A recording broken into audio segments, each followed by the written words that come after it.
Some New Haven parents are taking their concerns to the mayor at this hour. They're upset about two programs at two separate schools being shut down. Good evening, I'm Ann Nyberg. I'm Keith Coombs. Those programs are affecting the district's youngest children, and parents want some answers. We've got your back tonight with the very latest information.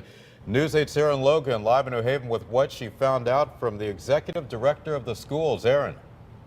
Well, Keith and Ann, we got an explanation of exactly why these programs were put to a stop in these two locations and exactly what the process is for parents to feel comfortable, because right now, many of them don't. It's a concern that's kept Andrea Hutchison and other parents up at night. Will my child have a place to go while I'm working? They gave us a list of placements. We called those sites. Those sites are closed. So we asked Damaris Rao, the executive director of schools in New Haven, now what?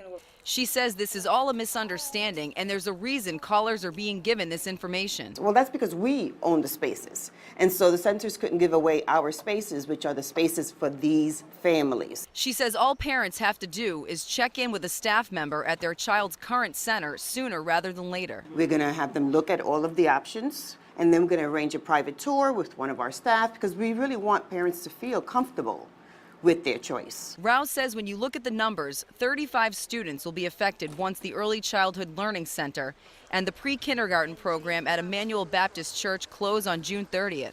It will save almost $500,000 for the district.